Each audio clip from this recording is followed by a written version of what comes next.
going on, guys? Welcome back to Network Chuck. Today we're talking about the new CCNA 200-301, the new all-encompassing CCNA for everything, the go-to, the new Network Plus is what I'm calling it. What is it like?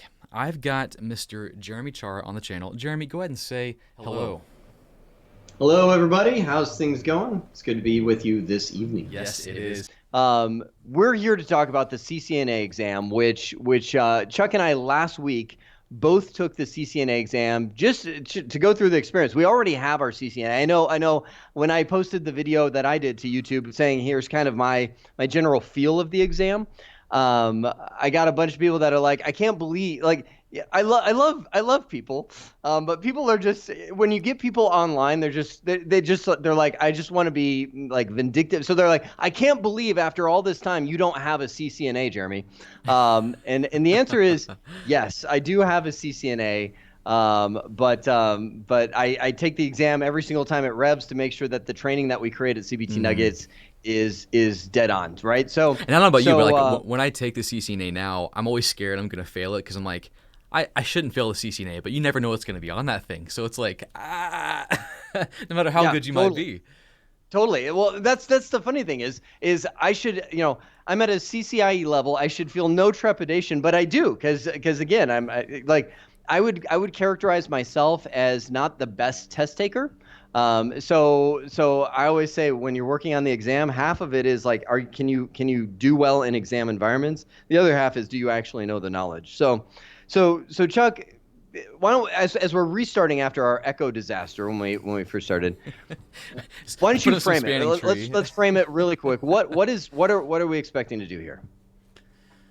We're expecting to talk about what the new CCNA is like, kind of the overall experience, what you need to prepare, what training material out there right now will kind of get you ready for that exam, and then also, does the CCNA still hold value now with this new CCNA? And now that Jeremy and I have had a chance to take a look at it, is it actually valuable? So we'll have a chance to look at that. Cool. So I guess the first thing, what do you need to prepare? What will prepare you for this exam? I would say, Jeremy, I know that you and I, we both created a training course on CBT Nuggets for the CCNA, and I've watched a lot of your stuff. You've watched my stuff. I think overall, man, we will over-prepare people for this exam. Not to say that the exam isn't good and full and has a lot of stuff, but we didn't know what was on the exam, so we just kind of went at it, looked at the exam topics, and just did as well as we could. We didn't know how deep one particular topic would go, so we just went crazy.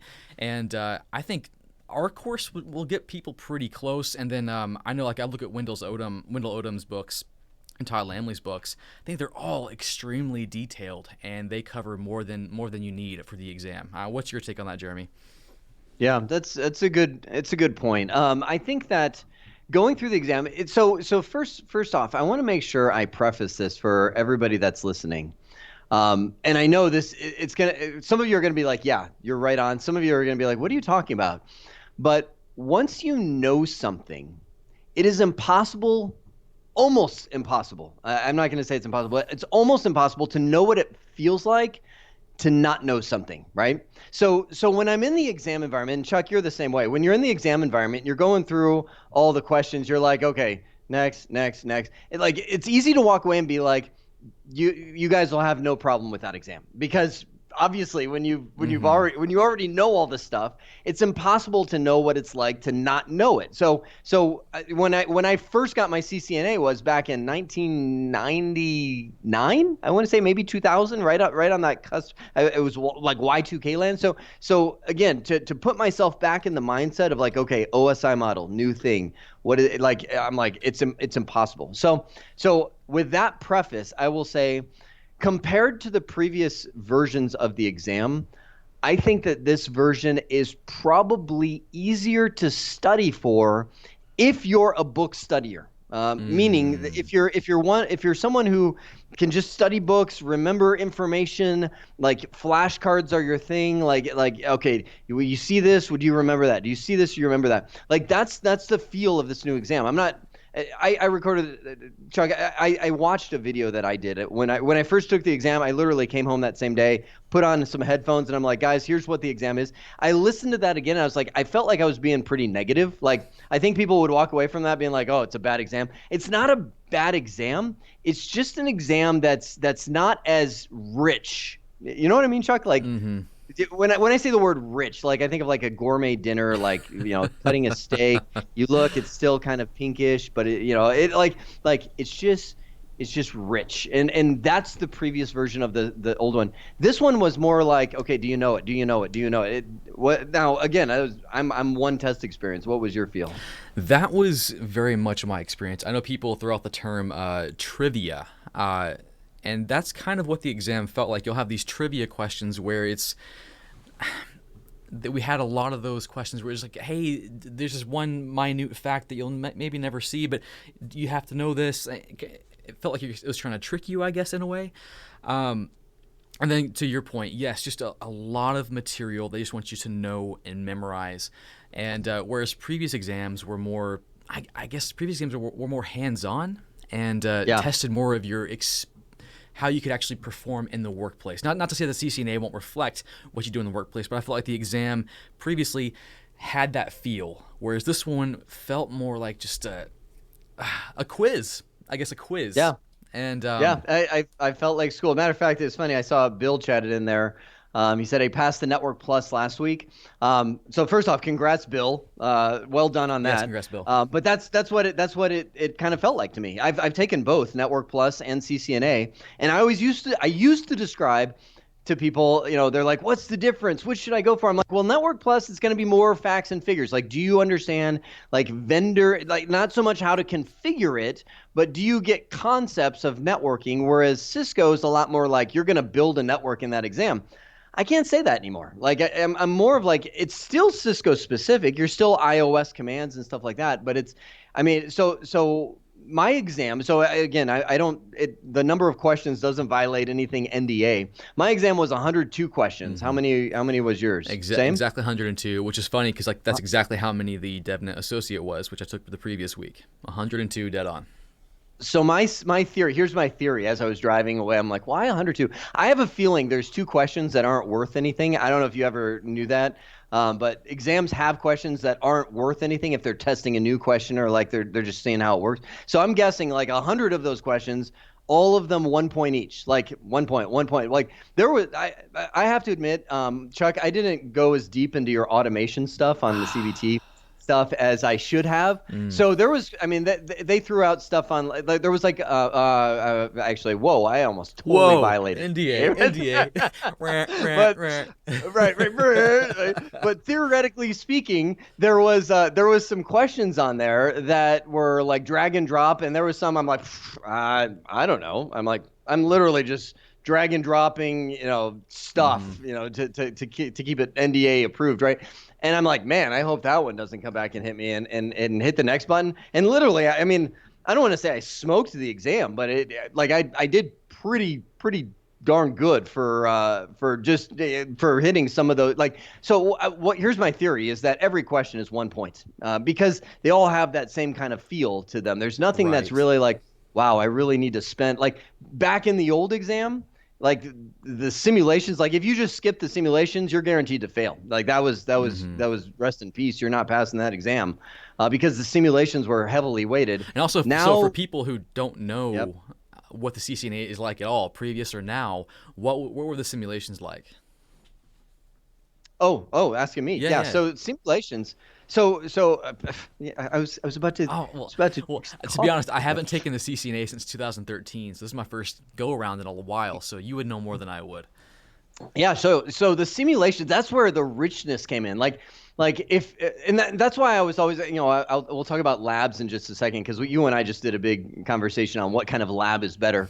But the simulations are very much like a. That's the richness. That's like, they're like, hey, set up this router with OSPF for well, actually not multi-area on the CCNA for single area, and they'll exchange routes, or it would be like, okay, Bob can't access the internet, troubleshoot, and you're literally pulling up console windows and you're like, show this, show that. And they were good. I mean, like they were really good. Like you would finish that exam and you're like, man, I'm awesome. I feel like I just like built a network or but yeah, you feel like the only way you would have passed that is if you actually knew how to build a network. That's what you felt like. Yeah, for sure. For sure. So Tecmo, I think Tecmo jumped in there and he said, do you think it's gotten easier? That's a hard question. Like, because I know when I posted my last video, I was like, yeah, it's so much easier because there's no simulations. But Chuck, I don't know. Like for me, it wasn't as fun for me. Thus, I wasn't engaged. So it was really hard for me to just sit there and not go stir crazy in that exam. So I don't know. Define easier, I guess, is well, I guess my thought. So you smoked the test. I didn't. I got like an 891 or something like that, which is not bad, but not fantastic. From my perspective, I missed the simlets because I didn't have to memorize all those little bitty facts and details to ace those portions. I've been doing this for a long time. I've forgotten the little trivia details, but I can go configure a network. So that's where the test shines. It tested on real world, whereas the facts and figures, that's what Google's for. You're going to have Google in the real world most of the time. So I totally agree with you there, and it's funny because I think we should make that statement. I see a few people chatting in like, "What? There's no Sims? There's no Sims anymore." Question. Like I kept expecting something to load up and nothing happened. No delay, no loading. Yeah, and I even saw somebody who chatted in and said the Simlet saved my butt because I'm not. That's Chuck, I make this statement a lot in the training that I do. I say, you know what, just don't even worry about memory. That's what reference books are made for. But I can't say that anymore. No, you can't. I mean, it's the kind of questions that I used to really despise back in the day of like, pop up an interface and they're like, what 4 options are in that drop down? And I'm like, I don't know. If I was in the real world, I'd click the drop down and then I could tell you which one to pick, but I don't know off the top of my head what's in that drop down. So I think the simulations made it a lot better for me. And I mean, you've got that kind of zany, like I can figure this out personality too. So I have a feeling you're in the same boat. Yeah, and that's why because I've messed with wireless stuff, I've messed with security stuff before, but I didn't know it's the detail where I could be quizzed and trivia like they did to me, and I'm like, guess because like I don't know, and some of the stuff that I've dealt with for a long time, I'm like, I don't remember exactly what that is. I don't, like, I could do some show commands, I can make it work, but I don't remember exactly what that was. So some of it was guessing, and that's a frustrating experience for me. Frustrating. Yeah, for sure. Now, did you get it? So when I don't even. So hang on one second. I got this over here. Jeremy. I know. I left the scene. Cisco got him. NDA violation. I usually, when I'm preparing for an exam, so I'm not promoting anything. This is going to look like. When I'm preparing for an exam, I'll usually grab these books. And so let me tell you, because I see a lot of people that are saying, should I buy the Todd Lamel book or the Wendell Oldham book? So Wendell Oldham writes for Cisco Press. So I want to give you. Oh boy. Let me. He's about to run and jump into the. I'm gonna start from back here. I'm like way back here on the wall. I'm gonna slowly creep my way forward. So I'm gonna give you as much as I can about publishing books. Okay. So number one, there is one major book publisher called Pearson. They own Cisco Press. Cisco Press is not Cisco at all, but Cisco Press has access to the detailed exam information of here's exactly what's on the exam. So if you write for Pearson, which is actually Cisco Press, you can write a cert guide which pulls content directly from their official curriculum. So if you're looking for a book that has the exam in a box, this is the book. This is not the I don't know where my CCNA. Oh wait, hang on, it's right. I don't know where it is. It's on Safari Books Online on O'Reilly. Thank you. I'm a hard copy book guy, but it's somewhere around here. But anyway, those are going to map to the exam. That said, if you're asleep like this, you're not studying. It's not absorbing in your head. So sometimes there's authors who write in a different style, like Todd Lamel. The reason Lamley. that Todd Lamel is fun is because he's fun, and when he writes, like you can kind of jive with his writing style. Whereas sometimes Cisco Press isn't as fun. A bit dry. But that's it. You know, to each his own. Some people, I mean, some people, Chuck, the number one comment I get, if I'm going to get criticized on my training, they're like, would you stay on topic and not make jokes and stuff? I'm like, well, like it's like, I what you see is what you, so it's different styles, different people, right? You know what I mean? So Cisco Press is the way to go. So Yeah, I would say as far as I would say Todd Lamley's books are kind of like the CBT nuggets of books in a way, that they are more conversationally friendly. They keep you more interested. But yeah, as far as like the exact facts and figures that you'll probably see on the exam, Cisco Press is probably the go-to. But yeah, you really can't lose either way, I think. And I would say though, and so someone just asked about the Wi-Fi. I'll answer that real quick. They said, as far as Wi-Fi, what do we see on the exam? I could say, without violating NDA, believe it when they talk about wireless LAN controllers. Like, learn wireless LAN controllers. yeah. To the point where it says, describe, know how it works. Do that. Because I didn't. Yeah, but I mean, don't expect like you have to. It's not, again, there's no simlets, so don't expect that you have to set it all up or anything like that. I just have to say, Jermaine, that's a funny comment. But I'm not gonna bring it up online. What else? We're talking about resources to prepare. So I would say yes. So hang on. Chuck, does our CBT Nuggets course prepare people for the CCNA? Let me ask you that directly. Yes. Yes. Like crazy, yes. Yes. I would say that ours does that, and then the added bonus of feeling very confident about walking into that first admin role, knowing you've done some things, especially with our new added labs. No brainer. Yeah. And by the way, the packet thrower, but you're not contradicting or counteracting my comment at all. Sorry, I'm not saying like you're not. What I'm trying to say is different styles of books work for different people. So it's again, if you're reading Wendell's book, I'm done. Both books are great. So let me say what I'm trying to say, and then I can put it all together. So yes, the CBT Nuggets course 100% prepares you for the exam, but there's no way that video instruction can fill in every nook and cranny of a topic. It would be miserable video instruction if I was like, hey, let's hit the context sensitive help and go through each one of these line items and talk about what this would be used for. Like, you don't do that. You're like, here's the concept, right? This is huge, and here's how you set up. Oh, wasn't that awesome? That's amazing. That's what it's all about. And then you pull open. Let's go grab the Packet Thrower's book, Todd Lamley's book, and you're like, okay, let me read. Oh, okay, I got, and fill in the cracks with books. That's why books are good.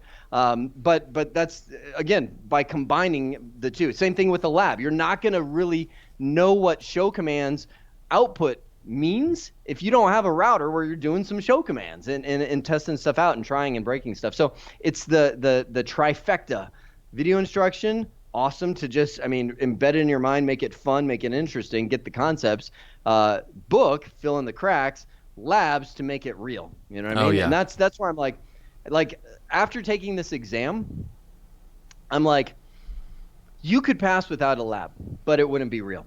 I would. Well, I'd agree with that. Chuck, yeah. What do you think? Do you agree with that? Yeah. Because when I look back, there were situations, without going into too much detail, where you would be looking at command output, and you'd have to know what something is and what it looks like. But most of the book text we have now, Wendell, Odom, Lamley, whatever it is, they have output in the text, so you can look at that and memorize that and know what it looks like. So yeah. You can go lab free on this. You can, but you will be cheating your soul. Oh, That's like cheating your soul. yeah, That bumper yeah. sticker. Exactly. I cheated my soul on the CCNA. That's right. Slap that on there. Because yeah, like it would be one of those things where you're like, yeah, I passed the exam, but then your first job, you're just gonna get mowed over. Like it's not gonna hang with you. So yeah, but that should like that's what we're talking about here. We're talking about the CCNA exam. The fact that both Chuck and I could confidently sit here and say, yeah, you can do this without a lab tells you what kind of exam it is, right? It's one of those ones where you can just study, and you can pass the exam. Now, why? So I threw out the theory.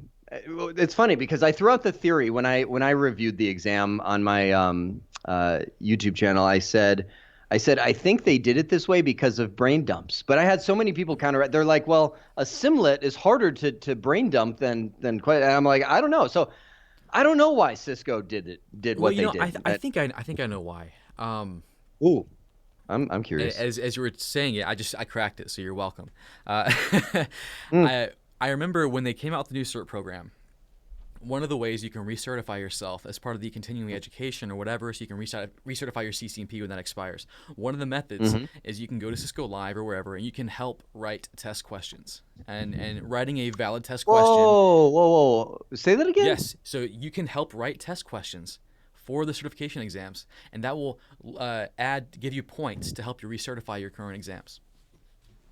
So I'm thinking this is a reaction to the fact that they're going to have to refresh these exams with how quickly things are changing. And having simlets is great, but they take time. But having a huge bank of questions, you can keep rolling and refreshing that stuff constantly. That I didn't know that. So I could go to Cisco Live. My CCNA is almost about to expire and be like, hey, I'll write X number of questions, however many it is. Yeah. And they're like, yeah, bingo, you're in. You've got a renewal on your CCNA. Yeah, and that's basically what they told us. And I don't know like what qualifications you have to have. Like, do you have to be at a certain certification level, and what the vetting process is? But was blanket statement. If you do this, it'll help towards recertification. So. Wow. That would do it. Now I'm seeing. I think I've seen it probably 10 times in the chat. A lot of people asking about EIGRP, and I don't think that's NDA because it's not on the blueprint, and I will say it's not on the exam. We could say the exam was reflective of the blueprint. Yeah. Wait. Right. what Chuck said there was much more NDA friendly. But yeah, no, it's not on the blueprint, but it is on the Encore blueprint, and I'm in the midst of teaching this right now. And by the way, for those people that actually, Chuck, you're doing this too, aren't you? Oh yeah. For those of you that are wondering, Encore for CBT Nuggets, probably April will be when that's due out. That'll be Keith Barker, Chuck. I always want to say Chuck Norris, Chuck Keith. I'll take both. Myself and do you get that ever? All the time. All the time. So Chuck Keith and Jeff Kish is jumping in there too, who's also a dual CCIE. Amazing. So that will be there. So, William, great question, gentlemen. Do you feel this exam prepares new candidates for practical skills for potential employment compared to the previous? Who's taking the Encore first? I am. So I'm actually planning to take Encore at the end of this month, as long as I can. My weakness is automation. So maybe if Chuck could fuse his automation brain into mine, and I could tinker with Python a little bit. It's not that I don't want to. It's just, I don't know, kids, life. I think you're just well, to poke at it again, you don't want to try something new. Old people don't like trying things. They don't like change, right? So don't touch my CLI. Yeah. Is that what's going on? Yeah. Well, I think so. And that's so going back to his question, do I feel like the exams preparing people for practical skills for employment? No, actually I don't. For at least compared to the previous one. But what it does test you on is it's like, I don't know, Chuck. What do you think? You answer that first. I gotta stir on that. What do you think? Like, what? I don't. This is gonna sound harsh if I say it this way. What good is the CCNA? But like, what does the CCNA prove that you know? Well, I think Cisco is trying to, or is hoping for the ideal person to go through the study material and go through the proper experience of actually learning it, labbing it, and when they take the exam, if they went through the process correctly, they should be able to pass. But there are people who can, kind of lean on just memorizing facts and figures and then go and pass the exam. So I think they're hoping for that first ideal candidate who goes through that process, and the result is that that candidate's ready to walk into a business and go crazy. But this is an exam that will allow for people to just kind of go through that memorization process, and they are, I guess, and I saw someone type it in there, a paper cert, someone who doesn't actually know what to do. They got the paper, and that's normally associated with brain dumping, just memorizing stuff. But and to be able to pass this exam, you can't just memorize a bunch of questions. It would take you forever, and they're probably going to be circulating these like crazy. You got to know the material, but I think it does miss that hands-on skill. So what is it good for? I think it'll validate you if you go through the process correctly, and and I think that means video, book, lab, and the lab is the most important thing. If you can lab it, you'll be golden. I think you'll be fine. And I can say, like, going through our course, I think, and to kind of answer William's question about did he ask about it preparing for the encore? It may not have asked about that, but I'll answer that anyway. I think going from CCNA to encore is kind of a big jump. I think the CPT course we created does bridge it pretty well. But man, I'm still for like. Let me ask you this, Jeremy. Do you think that someone should now skip the Network Plus and go straight to CCNA? Where do you think these two hold weight now as far as their value? Where are they at? Because I mean, used to the value of the CCNA and the CCNP ICND2 was that it was very, very vendor specific, and you would get in there and be able to configure a vendor device, which is really cool. Yeah. Now you're just testing on the knowledge of it. I don't know. Where do you think they stand? Yeah, that's a good question. So first off, it's been actually no. I took the Network Plus very recently. Now that I think of it, it was a good test. And now that so I'm glad you asked that. So I helped with so Network Plus I think was the first multi-instructor course we did at CBT Nuggets. And I jumped in last minute just to teach some I can't even remember what I taught, but I was like, hey, I'll go take this exam. But I took the exam and I was like, that was a good test. That was, like I know I passed. I don't know what I got, but it was good. Why did I? Okay, so it's funny while you were talking. Let me. What's old is new. It's funny because I saw everybody chatting in. You're old now. Yeah, that's not true. I don't have the corona. That's not true. Yeah. So no, I turned 42 this year. Man,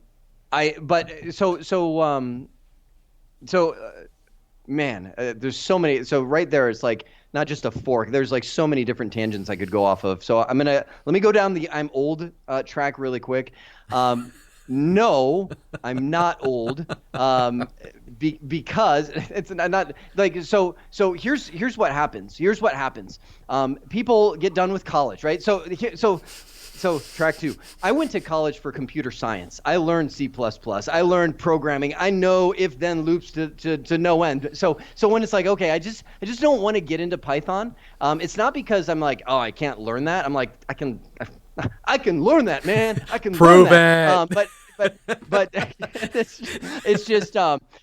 it's just like I have this natural resistance to computer programming just because of what I went through in college. I didn't like it. So I'm kind of like, note on that real quick, I want to add on to that. Most people, I hear so many stories. People go into programming and they leave it because they hate it, and that's how they end up in networking. So I can see people's frustration with now it's coming back with a vengeance. So I see where you're coming from. True, my friend. And the thing is it's not that. So as you get older, I'm going to end tangent number 1 right now.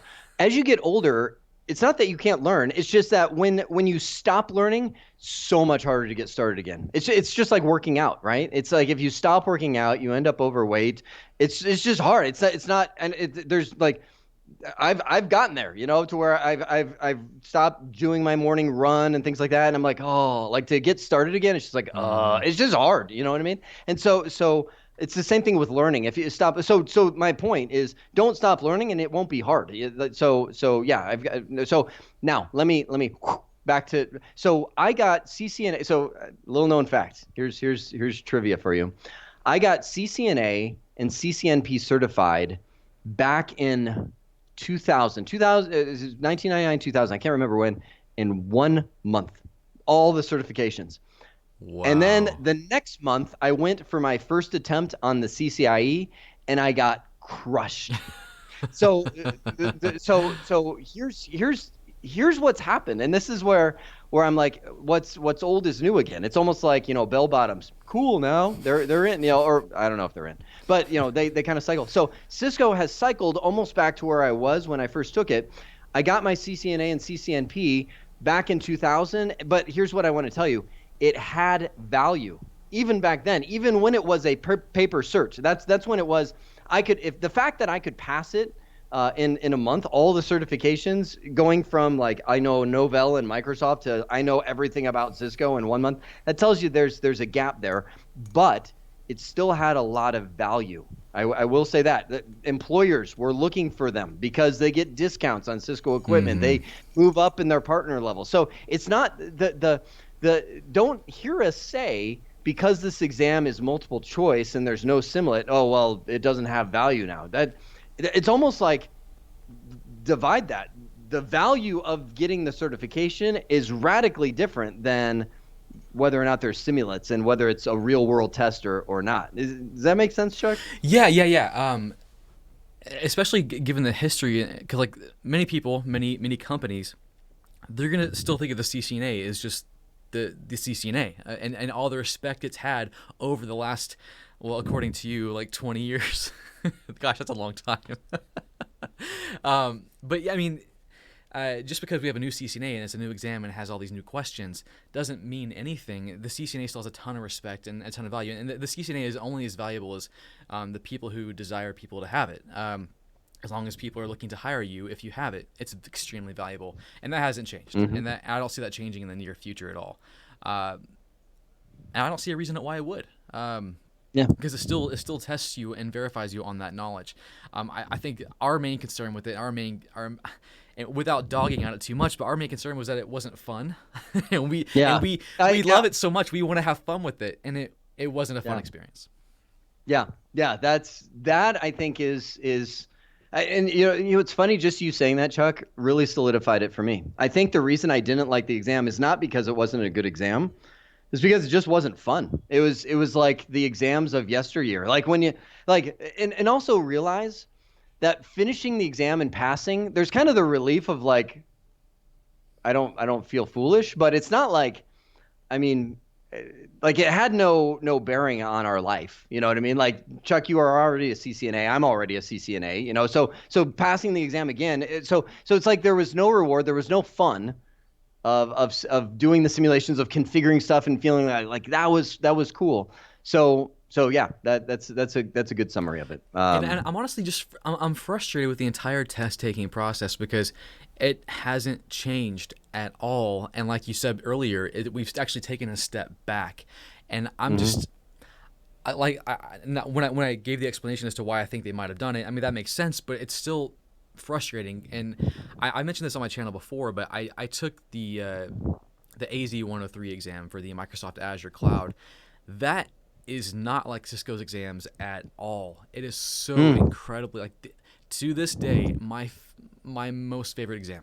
I had so much fun taking it. It was 90% hands-on. I was actually configuring in the cloud. I was configuring in their cloud portal, and that's cool. And it was extremely fun. Like and what's funny is I thought I failed the attempt, and I walked away and I'm like, honey, I told my wife, honey, I failed, but man, I had a great time. Like, that was so fun. Oh, you don't know when you walk out? I knew I failed. They told me I failed. But apparently the hard part with making the exam super hands-on and fun is that maybe their grading isn't perfect. So I got an email 3 months later saying they had an issue with their grading and I actually passed. That's cool. So error in my favor, I win. But it was extremely fun, and I think that's my frustration with Cisco's exam is that I was expecting something. With all the hubbub of the new Cisco certifications, I'm like, this thing's gonna be good. I can't wait to see how I'm challenged. And it was like, Yeah. oh, this is a flashcard, huh? Yeah. So, No, yeah. And I think the challenge with flashcard questions is you either know it or you don't. And I know it sounds like, well, duh, it's a flash, but that's not real world. That's no fun. That's not real world either. No, thank you. Yes, that's where I was going. You're 100% right. Not real world. Like, welcome to real world IT, where it's like the fun, the joy of IT is the figuring stuff out. You're like, aha. You're like you kind of like, and the exam used to be that way. And it sounds like that's what your Azure exam was, is you're like, and you kind of link it all together. Even if you didn't memorize that one particular fact about the question they're asking, they're also testing you on the ability to work in their system and figure it out, like the real world, which is, that makes it so killer, and that's what it was missing. And I think we both agree on that. But anyways, I don't know if we touched on the question, Network Plus versus CCNA. Yeah. So yeah, let me go back to the Network Plus. So Network Plus, and that's why I wanted to do this live stream with you, Chuck, is because the CCNA is fresh in my mind. And literally, as we're talking, I just remembered that I took Network Plus. That was I'd probably say that's a year ago. So I remember taking that exam, and I remember just being like, wow, this is a really good test. So comparing it, and by the way, there's so many good questions popping up in the little chat. So I'd love to. There's so many, I know. Like I'm like, like those are so good test. What is a good test to me? So I don't like flashcard tests. I don't like stuff where so first off, think about it. 102 questions, 2 hours. That's your time limit. So there's no room to even give thought or anything like that. And there's not even the Network Plus exam, you had to think. I remember, and again, I don't want to violate NDA, but I remember situations like, this is a good way to describe it. So this is my last thing, and then we got to move on past this topic, because I think I could dwell on this forever. Situational testing. That's what the Network Plus was, where it's like, okay, there's a network diagram. There's IP addresses all around. Like, okay, this guy can't ping that guy. What do here? Like, you're pulling up command prompts. You're like, you're checking it out, and you're putting the pieces together. On this exam, on the CCNA exam, I would say maybe 10 out of the 102 questions were like, okay, let me think about that. The rest of them were either like the only thing that you get from staring at the question longer is you feel like you're just wasting time, because you're like, okay, A, B, C, I don't know what B means, and I don't know Yeah, what it was B, like, who wants D, to be a millionaire? so, Like, can I 50-50 Right. this? Can I phone a friend? Like, Yeah, that you're was all it was. yeah. Yeah. Totally. Yeah. So I think the Network Plus was more there's a word there, situational. It's more scenario based. Yeah, that's it. That's scenario yeah. based. There you go. So that's it. I think just to encap this particular focus, I saw someone say they thought the new CCNA is more entry level now. And I would have to agree with that. I wasn't sure when I saw the exam objectives if they were going to take the CCNA and raise it higher to where it's more difficult, or raise it lower to where it's more attainable. And I think they lowered it a bit. Not that it's not hard, and that you don't have to study and work your butt off, but I think it's not to the degree it was before, and I guess they're expecting you to immediately go for those NP professional level certifications right after. That's what they're expecting now. Yeah. So let's hit a few of the questions. I want to hit a few of the so there's one of the things Chris is saying, this is kind of discouraging me low key. That's not what let's build it back up now. We've torn it down. Right. And so Chuck, I know you and I talked before, and that's what I was saying on my previous YouTube video is I didn't want to come across negative or anything like that. It's just different. Again, when I got my CCNA and CCNP back in 2000, I wasn't discouraged. I wasn't like, oh, that was a flashcard type test. I was thrilled because I got my CCNA and CCNP. So know that first of all, that it's I'm not trying. It's still awesome to get your CCNA. I saw another question, Chuck, where someone said, will an employer know whether you got the new one or the old one? No, they won't know if you got the new one or old one. And no, there's no employer in their right mind that would even ask you, like, did you get the new one? Because they wouldn't do that. It's like, so when I was in college, do you remember when you were in college when they're like, your GPA is everything. All the employers are going to ask about your GPA. Oh yeah. Yeah. And I'm like, or high school. I mean, you don't even have to like I have never ever I've been to a lot of interviews. I go to interviews just because they're fun. Oh, yeah. I just so I know that's an odd one for you.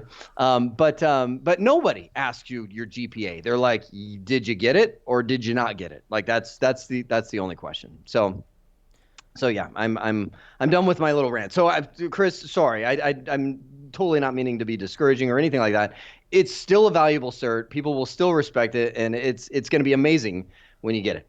And yes, they do get you past the screening phase. That's what puts your resume to the top of the stack. And so let me, Chuck, if I had a hat here, I'd put it on right now. I'd put on my other hat of I am an employer. I own a company that employs 30 some people that does the stuff that we teach, going out and building networks and supporting environments. When I see a CCNA on somebody's resume, it holds a ton of value for me because I immediately know, okay, there's a ton of stuff that I don't have to teach this individual, right? And the second thing is it immediately scopes in for me exactly what that person should know. So I will tell you, when I'm in an interview with that person, you better believe I'm going to be like, so let's just say you had a route over here, and I will ask them stuff that if they got a CCNA, they should know, and every good employer will do that as well. Just putting a CCNA on a resume, it will get you into an interview, but it will also set the bar of what people expect you to know. So that's why I'm saying don't cheat your soul. Know this stuff for real. Don't just flashcard it. Yeah, and I'm wondering if as the industry kind of catches on to the CCNA, and we're saying all this, they could change the exam a million times. It could be different the next time someone takes it. I don't know what they're going to do to it. But I'm wondering if the industry will react and realize that maybe it's a bit soft on the actual hands-on, and employers will start maybe bringing you in and making you maybe put under more pressure to actually try to configure something in the interview, or they might ask you more questions because they know the CCNA isn't quite the same. I don't know if that's going to happen.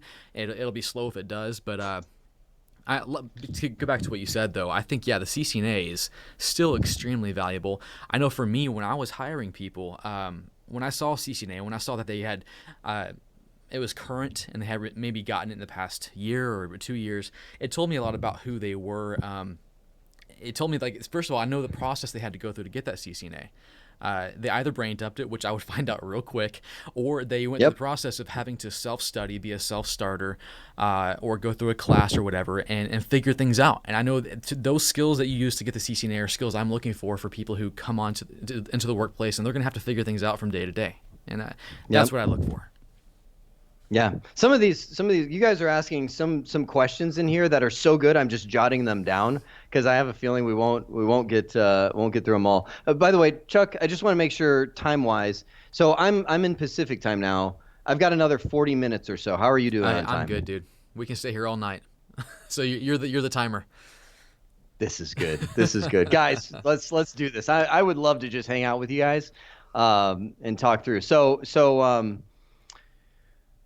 Oh, where do we start, Chuck? I've got. Do you have any questions from this amazing group of people that you want to answer first? I saw a question, and I think it's going to be kind of topical to talk about the coronavirus. Someone said, wow. I know, kind of jumping there. I want to work from home. What certifications will help me with that? I have the A+, Net+, Security+, working on learning Linux. What am I missing? Elias, great question, and this is one of the questions I had to answer for myself going through my career, and I eventually attained it. But it all has to do with the changing landscape and the changing scope of how companies are viewing work from home. The kind of weird, good, bad news right now is that work from home is pretty popular, like it or not, because of the coronavirus. And I'm hoping that this will open companies' eyes to going, oh, well, they're at home, they're getting the same amount of work done. We're not having to pay for their space in the building. We might save money. This could be a thing. So I'm hoping that work from home becomes more popular as a result to something that's obviously negative. But then to answer your question about what will help you get to that point, working from home is a combination of having a specialized skill set that's very valuable to a company and demonstrated trust. You have to have both of those things.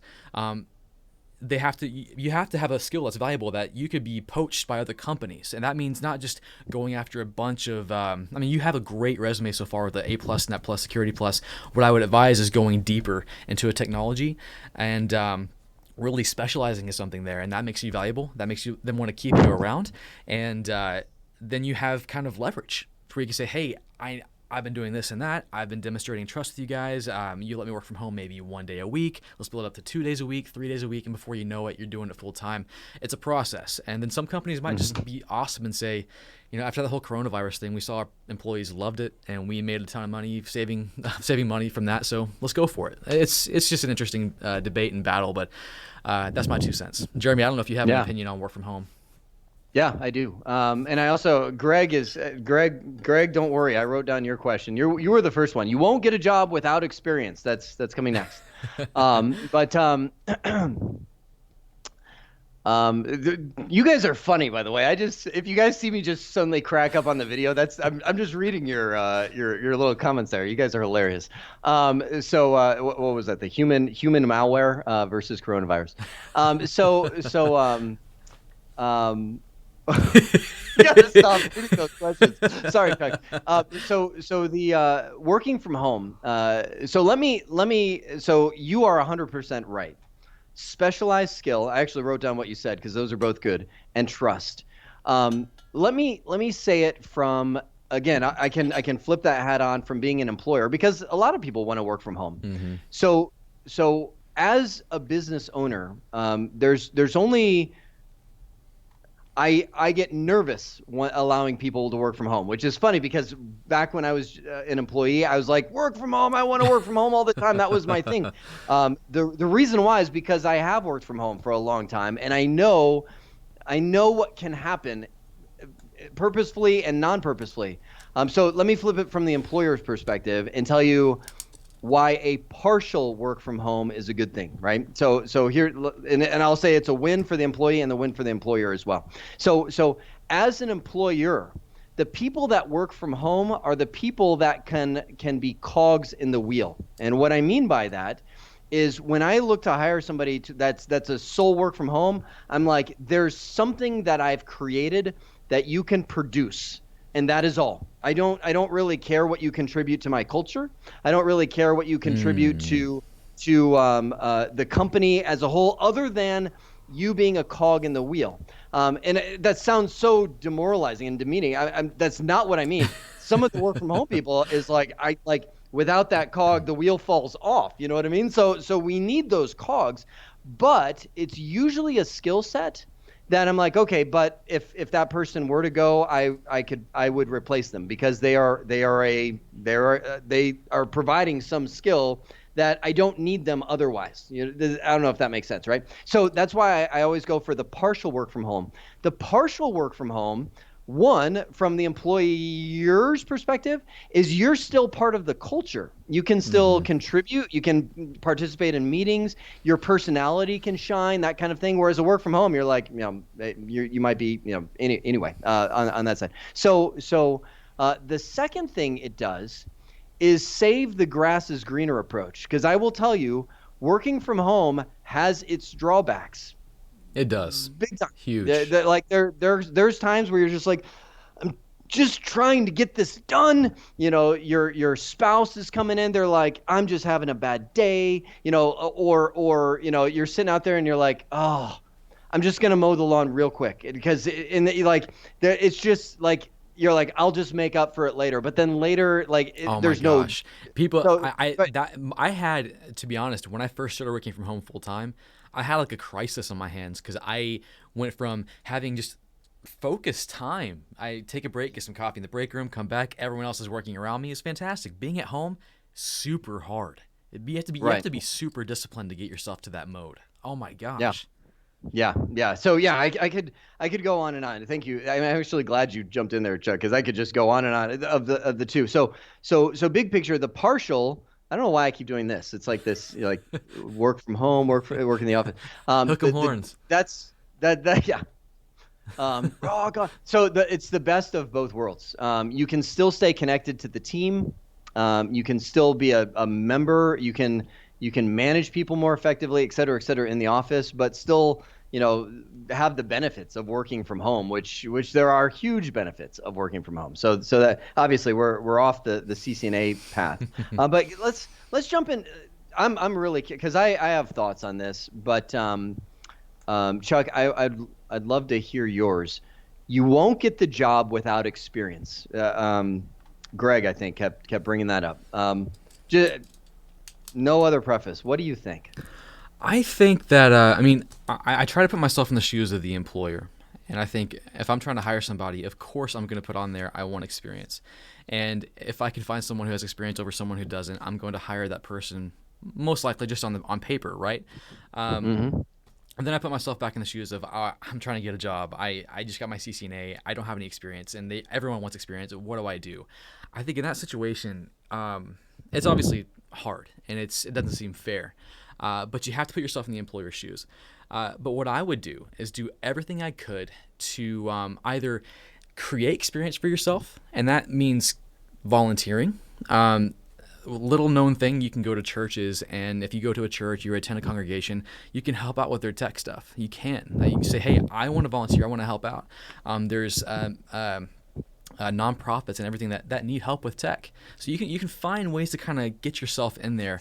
And I understand time may be an issue. On the other hand, you gotta figure out how to make yourself more marketable. And by that I mean not just. It's a huge subject, and I could talk about it for a long time. But learning how to put your LinkedIn profile in a way to where it makes you look great, putting your certifications in the right area, putting what you've worked on, what projects you're interested in, putting yourself out there, maybe making a few YouTube videos about what you're interested and passionate about. If you can demonstrate those things, people will often go, oh, like if honestly, when I was hiring people, and I've hired probably. Gone through 4 or 5 junior network engineers where I was looking for a fresh CCNA. I wanted someone who was just fresh. I wanted to mold them from the beginning. I would immediately look up your profile. I'll look you up on LinkedIn, Facebook. I would look you up everywhere I could find you because I wanted to see how passionate you were. And I think that's the main difference right now. You can override the experience portion if you put yourself out there and just demonstrate your passion. That's what I would say. But I know it's a frustrating thing because not every employer is like me, and it's a hard situation because most of the time it's just an HR checkbox. You don't have 3 years. Sorry, we can't consider you for this position, and that's when you got to get creative. I don't know, Jeremy. You're an employer now. I know you view it in a different way, but also not everyone's like you. Yeah, for sure, and. Yeah, when I built a company, my whole MO was I want to build a company where people can learn while they're employed. That was just like I want to hire people that literally have no experience. So I'm not a good litmus. Like I like hiring people that are really just they have the heart, they have the drive, and then I'm like, yeah, the tech you can fill in. Oh, but yeah. Normal companies don't do that. So I think that when it comes to experience, Chuck, you're 1,000% right. But I would add one more to it. We live in an age where you can build your own resume by doing things online. I mean, I haven't considered that part just yet. I'm curious about that. Yeah, like you can become a YouTube person if you are good at doing video. Obviously, Chuck, amazing. Myself, I do it okay. You're great. I'm okay. Oh, stop. But you can do things by blogging. If you're not a presenter, be a blogger and create a blog where you're doing things. If you're not go to Udemy and not that was terrible. Not Udemy, but Upwork.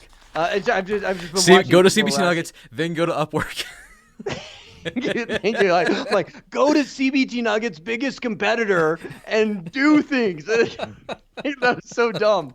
No, I meant Upwork. That was Upwork.com. And Yes. that's where they have contract positions Also, and Fiverr. freelance. I've done freelance CUCM, Cisco Collaboration stuff on Fiverr. I fixed some guy's Cisco Unity thing one time, and he paid me $500. You can do that kind of stuff. Yeah. And especially as things become more automated, remotely accessible. Yeah. And by the way, if you go on Upwork and you're like, I just got my CCNA, I have no experience, give me access to your network, that's not going to happen.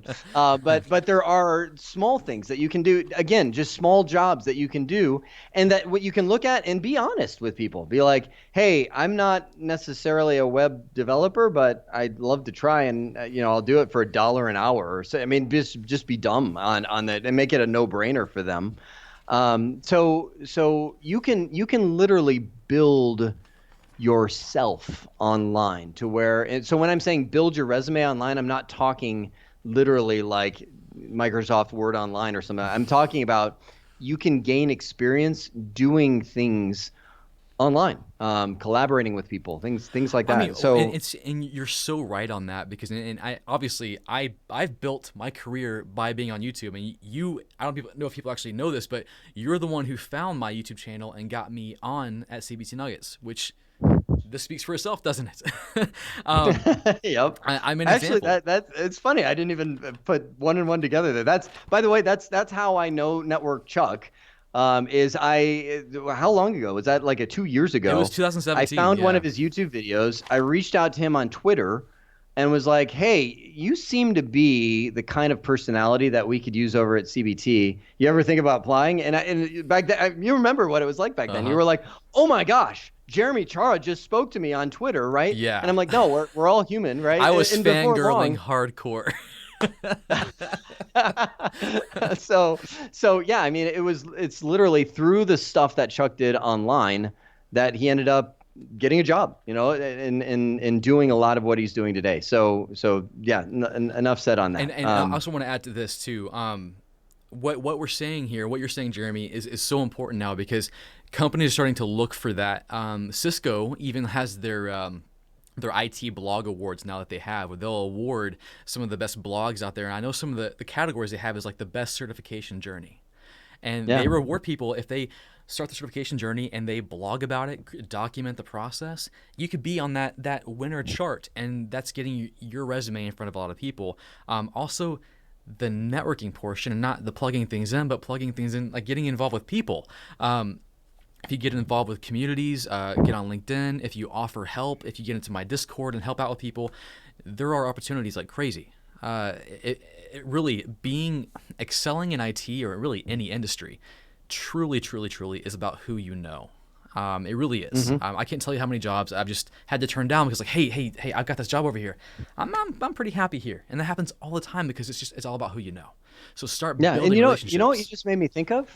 You made me think about the Cisco forums. Yep. Like the Cisco forums awards you points for correctly answering people's questions, and those people get they're seen. Like the more you get, everybody, I got a badge. You know what I mean? Like you get the little badges and stuff like that. But the fact is, that's one huge way to get your name known. Go to the forums. You're gonna see stuff that's like, oh my gosh, I have no idea what that means. Like, and you have a choice. Do I dive in and figure out what that means and maybe help this person do it? Or do I move on to the next question? And I'm not saying you got to figure out what everything means. I'm just saying that's how you, one, can gain experience, and two, get your name out there online to where it's not hard in the forums for other network engineers to be like, hey, dude, really appreciate it. Just curious.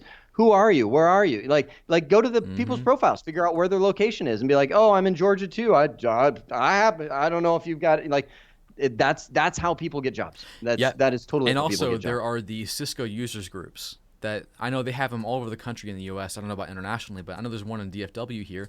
I've been to it a couple of times, and they have a thing where they, at the beginning of the meeting or the end, they'll get up and say, hey, does anybody need a job? Are you looking for a job? Raise your hand. They'll put your name on the board, and there are companies there who may be hiring. So don't network. If you need a job, I know IT folks, some of us are kind of introverted. I'm introverted a lot of the time, and you just got to put yourself out there. That's part of it. That's that vital next step. Yeah.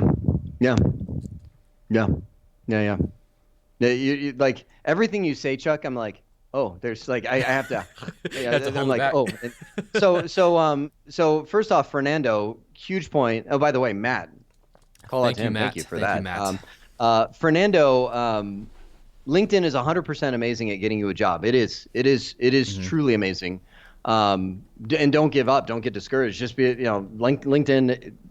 Get connected and get to know other people. So, and I could go down a whole other road. And actually, I'm jotting all these things down. These are future videos. YouTube ideas here. Yeah.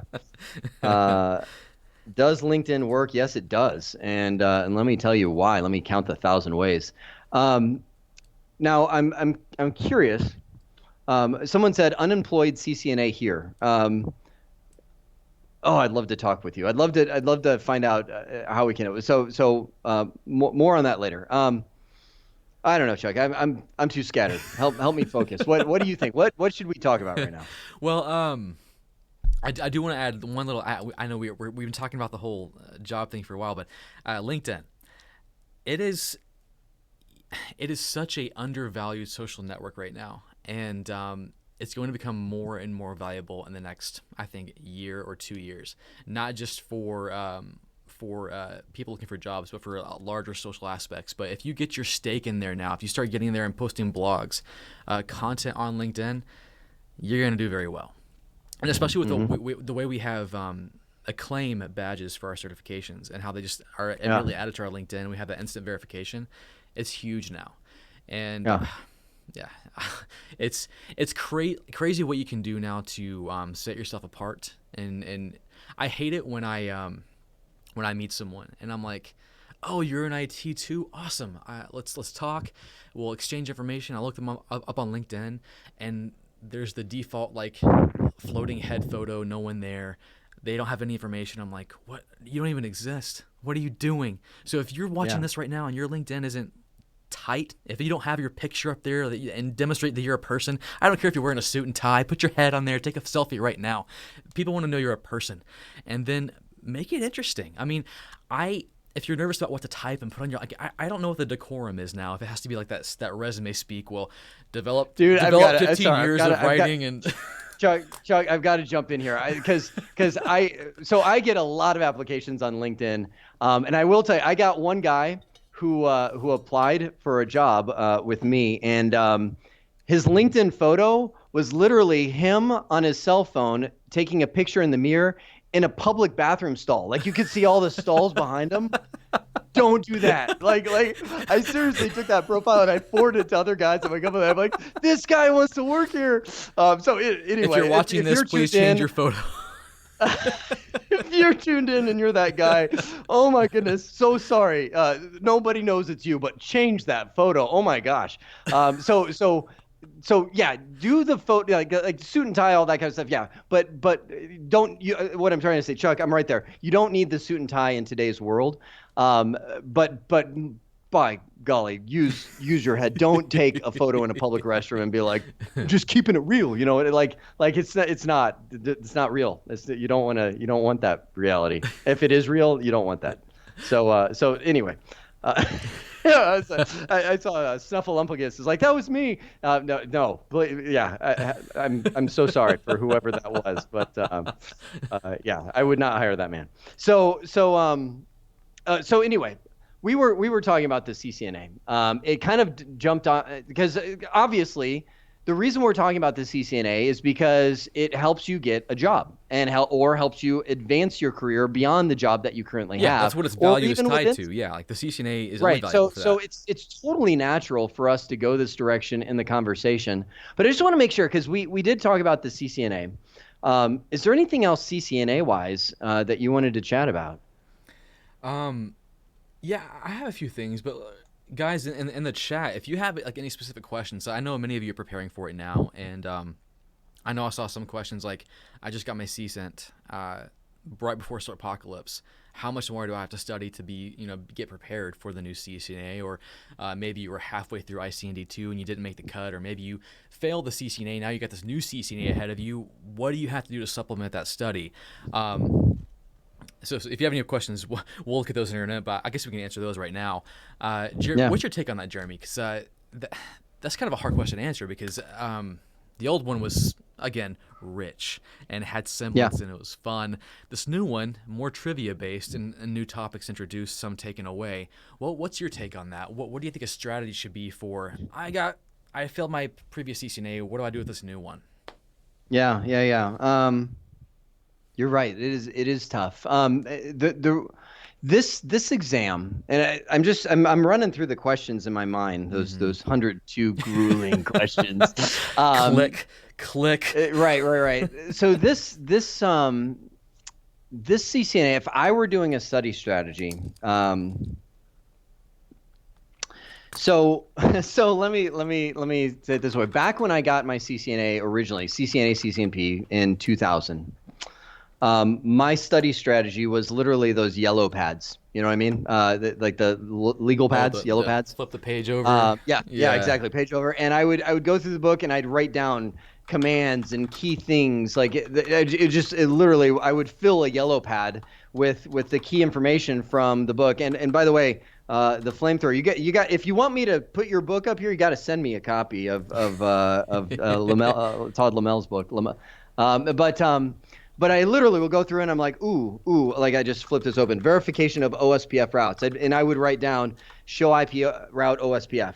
And I'd put a little dash, displays OSPF routes. Like, I feel like what's old is new. Like when there was a ton of simulations, I would say just lab it all day, lab it.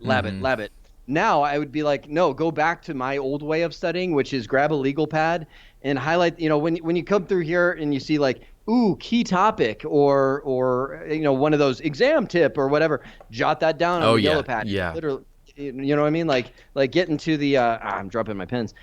Get into that style of study to where you can just see it, recognize it, see it. That's kind of the feel that I would get. Hands-on still valuable, but I would say spend more time memorizing key facts than like other thing. I would say get a practice exam. Like normally I would say as long as you know your stuff, you'll be fine on the exam. Now it's more of like, did you recall it quick, faster. Like that's the feel that I got with the CCNA. So I would say yellow legal pad, jot down your key facts, and practice tests. Do some practice tests. Just constantly get those going. No, that's excellent. Like those books are fantastic because of the key topic and stuff. Because it's like they highlighted the important stuff for you already. And often we do that in our videos too. We're like, hey, by the way, look at this. This is kind of important. Look at this. Like we emphasize things that are important. And also just taking the exam topics from the previous CCNA and comparing it to the new ones. Obviously, you're going to have to learn a little bit of security, port security and stuff, the things they mention on the exam topics, wireless. And then, of course, the big one that's fairly new, fairly fresh is network automation. Now, I will say, like what I covered on the CB10X video course we created, I went pretty in depth on the network automation stuff. When you watch my stuff, you'll be good for the CCNA, possibly the CCNP. I only used my stuff for the Devnet Associate, so I went a bit in depth, but you'll walk away knowing, like, I walk you through what is network automation from, like, I just learned a bunch of stuff about CCNA. What does it look like for going from CLI to Python? What does that even mean? So I covered that. But yeah, so just taking the topics, comparing, that's what I would do. Now, I want to stop real quick. I totally forgot I was going to do this, but I do have 2 copies of Todd Lamley's, or as Jeremy likes to call it, Todd Lamel's. Why do I keep saying Lamel? Every time I say it, I'm like, that's not right. Lamley, thank you. I have 2 copies of Todd Lamley's books to give away right now, actually. So Volume 1 and Volume 2, I'm giving away 2 of the packages deals right now. So it's going to be right here in the chat. So if you're live with us right now, you have a chance to win. I think this will work. I'm not sure. Let me just refresh my thing here. And If you suddenly black out here and disappear, I'm gonna have to carry this on my I own. know, I but, know. It could break the world. But anyways, Yeah. what I believe is going to happen is going to ask you to enter a random number between like 1 and 100, and then it will. If you enter it, you'll win. So here we go. I'm going to roll it now. Don't enter it yet. Don't hang on. Wait, it'll pop up there, right? It'll pop up in the chat. chat. Yeah, it'll be in the chat. Okay. So this will be in the chat. You'll know what to do. Here we go. I'm kind of curious to watch this. Oh, let me try this again. Hey, Spring Mommy, I didn't know you were my same age. That's funny. I like hearing you say Spring Mommy. I know. All right, let me refresh this again. So does it like bing a bell or something when somebody scores it? It should. You know what? It's not liking me right now. Someone could come up with like a counter script where they just have like it's like hit the button and it shoots numbers 1 through 100 in really quick.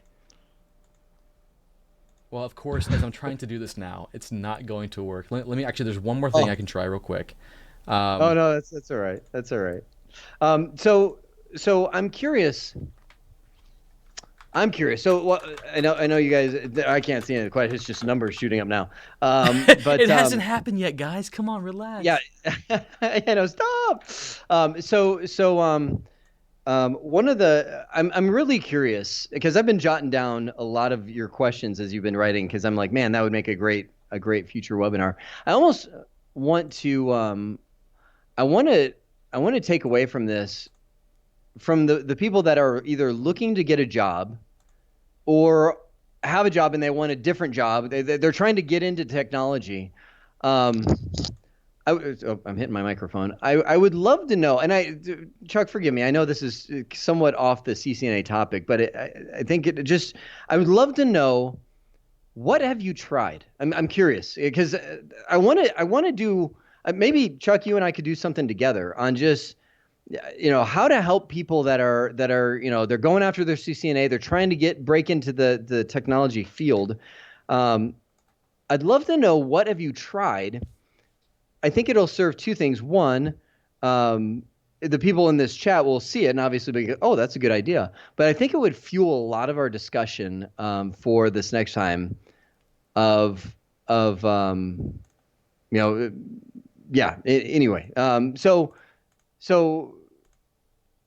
Okay, so yeah, go. Just jot in there. What have you tried to get a new job? Todd mentioned he's applied everywhere. Dice, LinkedIn, Indeed, Craigslist. Of Joseph. By the way, I'm not gonna say CCNA. So okay. I want to make, because I would love to do a discussion on that. But I don't want to obviously just tell people what they already know and be like, oh yeah, try this, that, and the other.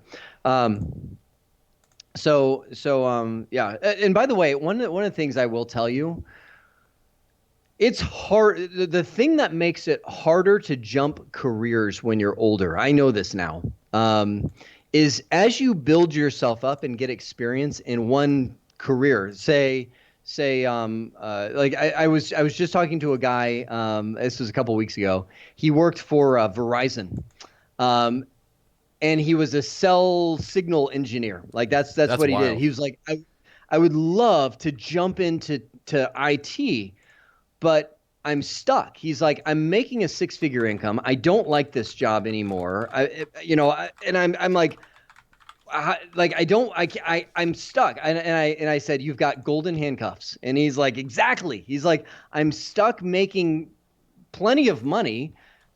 I don't like what I do. How do I do that? And I'm like, I don't know. Like, because, and that's where it's hard, because there's, if I were to be like, hey, I want to go to med school and become a doctor, I'd be like, okay, let me start over. Right. You know, like I got to take on so that's what makes it harder when you're older, you have a family, you're doing things like that. That's where, and that's the one I'm like, I don't know. Like that's a big one. That I'm like, how do you, and I see a lot of people chatting in like, hey, I'm in my 30s, I'm in my 40s, I'm in my 50s, et cetera, et cetera. I've seen them all through this. And I want to jump into technology. Can I do it? So the easy answer is absolutely yes.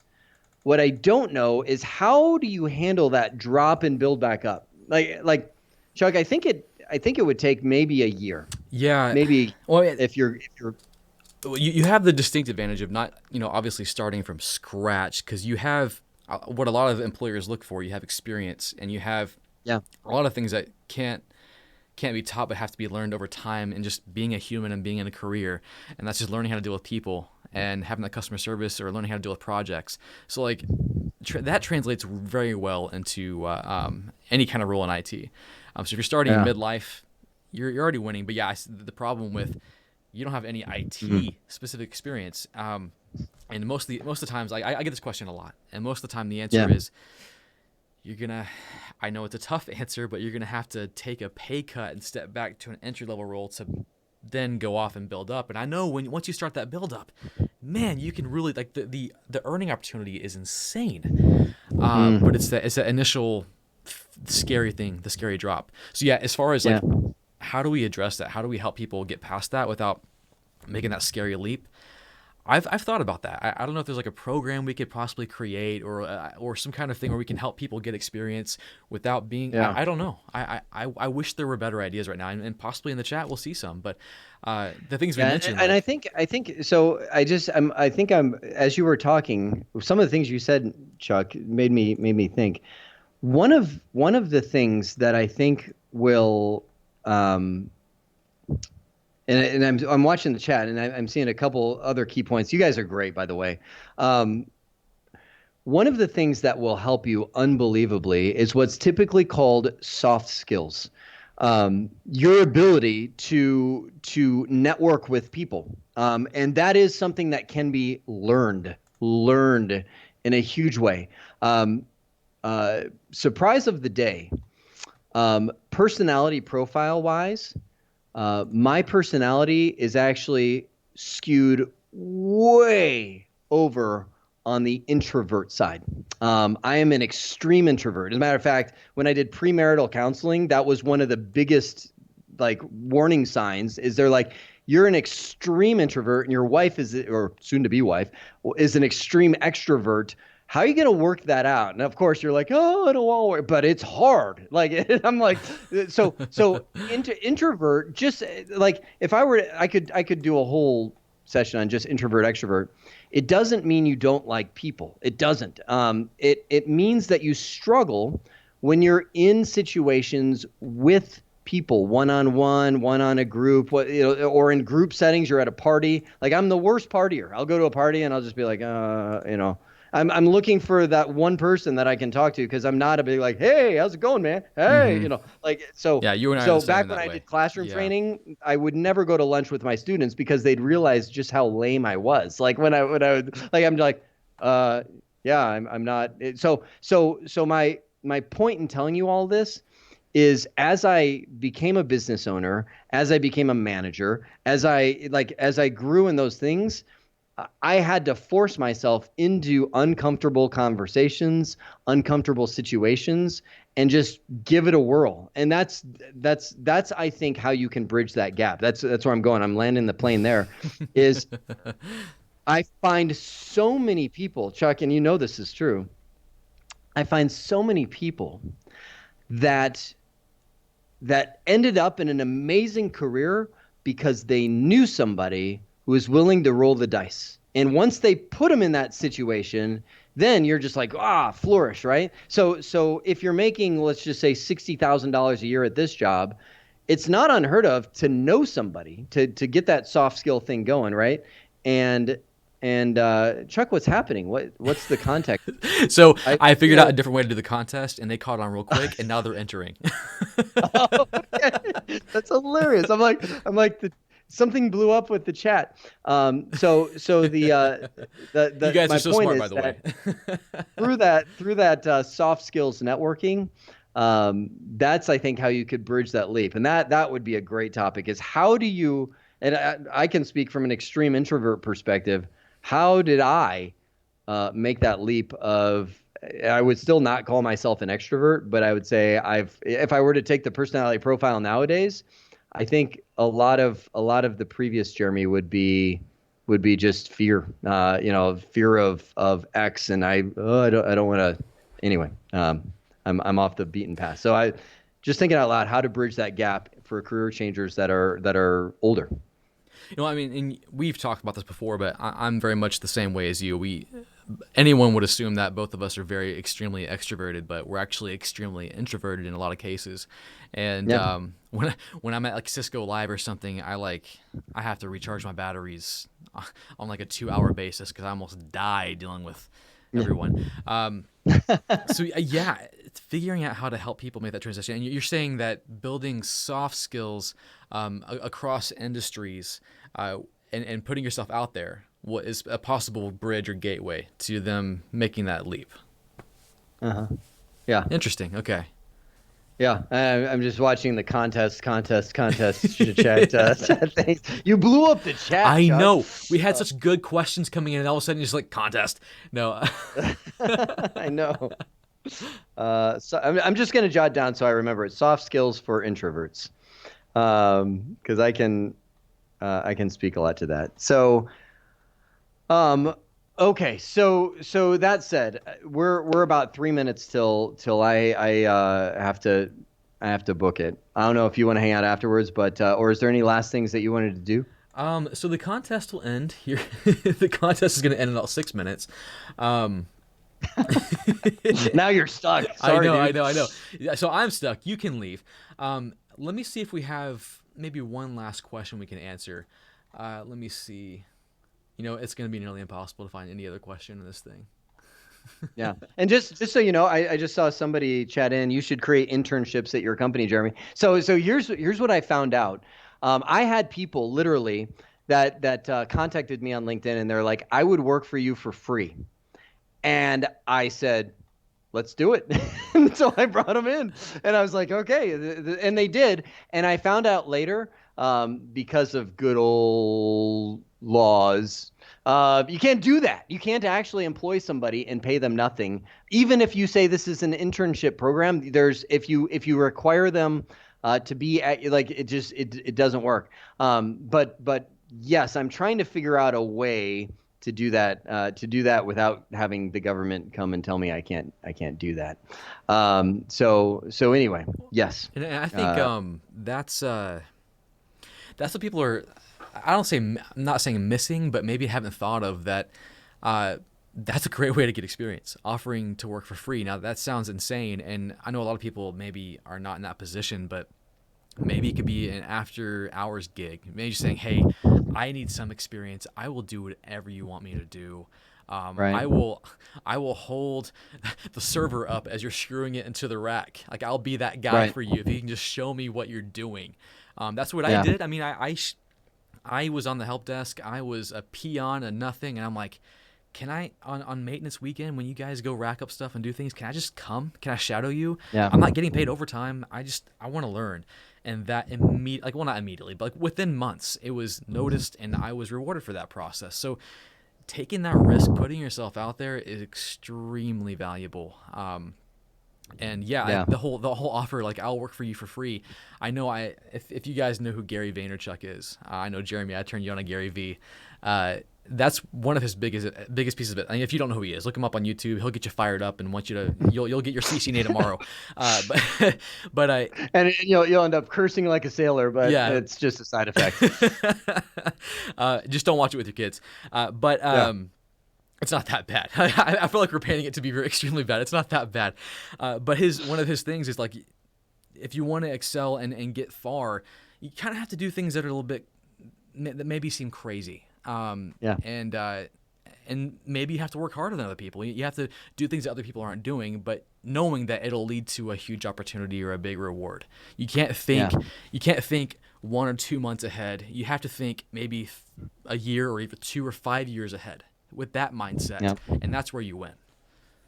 Yeah, I'm stealing. So I missed the name, but it said everybody needs an elevator pitch. 100% agree on that. Yeah. And also keep in mind that I will flip it from the employer's perspective. When I hired those folks, when I let those folks come that said I'll work for you for free, one thing I didn't count on was just how I'm going to say it this way. Don't take it this way. How useless some of them were. What I mean by that is, 'cause I had a couple of folks they're like, I'll do all of that for free. And I'd get them there and they'd literally sit there. And I'd be like, all right, so here's what I need. I need you to da. And they'd be like, okay. And they'd go and they'd get stuck doing that. And then they'd just be standing there.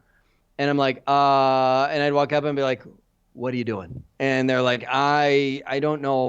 I don't know how to do that. And I'm like, oh, okay, well, okay. So it ended up at the end of the day, probably about 2 weeks in, I had to let a free employee go. You know, I had to be like, hey, I would call it fired, but I don't know how you fire somebody that's working for free. It was one of those things where I was like, look, like I'm spending way more time than I had ever imagined. And this is really free training for you is what it is. It's not really free volunteer. So it's a hard match from both sides. You know, so when you're like, I'd be willing to do stuff for free, make sure that you can name it. You Like got to have that's value. the biggest thing. You got to provide value. Yes. Yes. Don't just be coming in and be like, hey, I'll do whatever you want, because very few people know what to do with that. You'll be like, well, can you configure those routers? Be like, well, I haven't done that before. You know, like you have to be coming in with like guns blazing, like I can totally do this. And yeah, you know, someone else mentioned it doesn't work for all companies. I get turned down working for free. Absolutely. That's why I say go to small companies. Don't go to larger companies and try that. Right.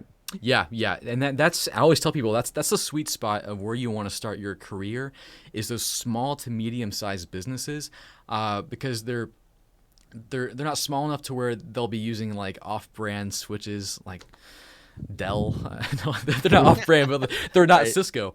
They're large enough to be using Cisco, and they're small enough to where they're not siloed. Like there's the system engineering team and the networking team, and they're behind four doors. No, if they're small to medium size, you might be sitting next to the network engineer, and you can just poke your head and go, hey, what are you doing over there?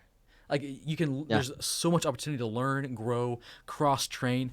So finding a small to medium sized business, starting on the help desk, man, you can grow like crazy if you put the work in. You can grow like crazy. Yeah, and that's Chuck. I think that's where it's hard, and I'll bring it back around.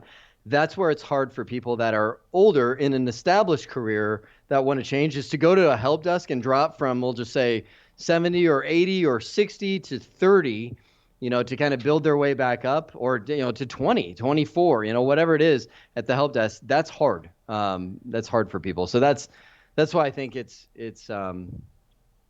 a challenge. So Chuck, I know I'm a little bit later. I'm kind of hanging out to see who wins the contest. So I already picked one, so you guys can stop putting the thing in there. The winner is William Moser III. William Moser III. Cool. So congrats, William. And actually, I'll pick one more winner, because we have two winners. Deborah Neighbors, our second winner. So congrats to these people. I will be reaching out to you. If you can... Actually, if you can send an email, I'll type it in the chat right now to contest@networkchuck.com. Cool. I will hook you up with. And by the way, hi kids. I saw someone else chat in, degree or no degree. Totally depends. Ooh. And that could be a whole other live stream that we could do.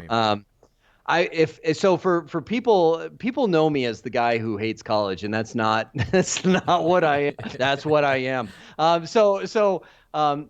We live in a world nowadays that there's so many opportunities that don't land you $100,000 in debt. So if you're someone coming out of high school who's sharp, like someone who's motivated, I usually will say don't go the degree route. There's so many other ways that you can get that same experience and land an amazing job. But that said, I also have to say there's larger organizations that just won't even look at your resume if you don't have a college degree listed on there. As dumb as that is, so you have to wait. And I know culture is also a fit too. I had a conversation with a bunch of people on a live stream once, and I mentioned about college. I'm like, I don't recommend it. And someone said, well, in India, no hope. Like no one will even look at you if and I'm like, okay, that's something I can't speak to. I live in the United States, and I know 1,000 companies in the United States that are like, we will, if you're good, we'll take you no matter what. So culturally, I can't speak to other places of the world.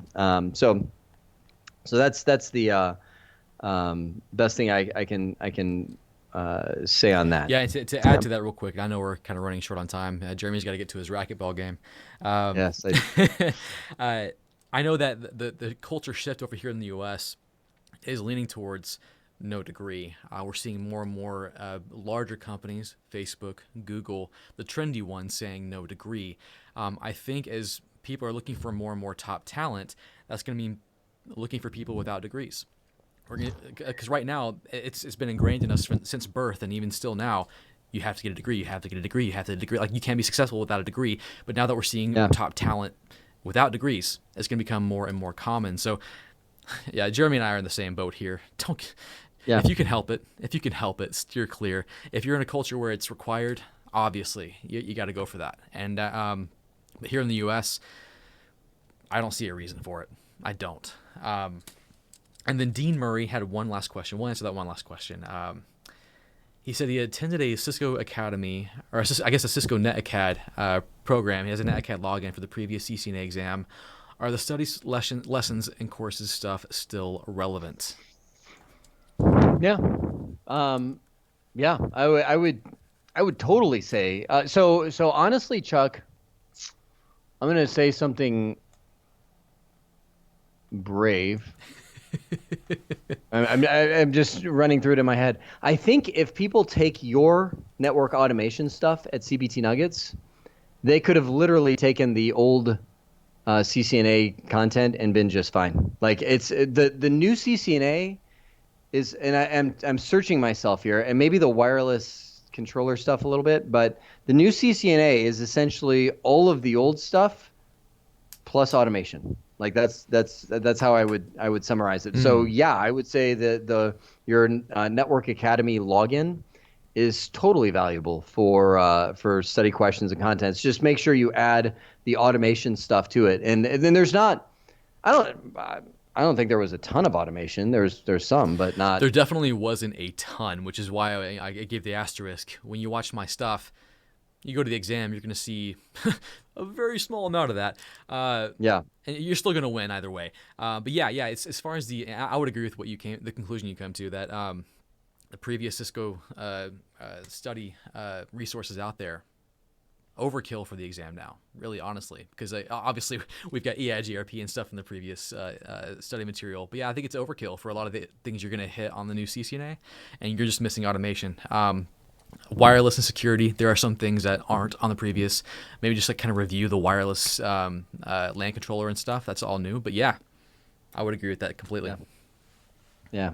Good. Well, that I've got to run, Chuck. Okay. Well, but this has been fun. This has been fantastic, Jeremy. Thank you again for coming on. This is. We've had the largest attendance I've ever had. Over 700 people here hanging out with us. So it's been so cool. Everyone, thank you for joining us for this live stream. If you have more questions, I encourage you to go subscribe to Jeremy Chara. I've got links below in the description. He's posting videos every week.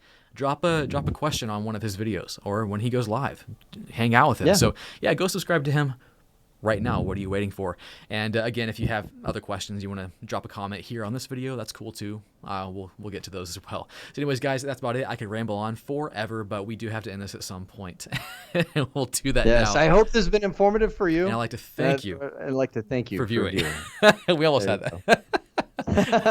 Almost nailed it. By the way, also CBT Nuggets, you can get I saw somebody signed up for CBT Nuggets. You can get a free, what is it, week? Yeah, 7 days. 7 days to literally access everything they've got. So do that. Go now. Get signed up. That links below for that. Yeah, Jeremy, Keith, and I we put our blood, sweat, and tears into the new CCNA, and it's fun. It's really, really, really fun. Labs and everything. So go check it out. And anyways, thanks, guys. We'll catch y'all later.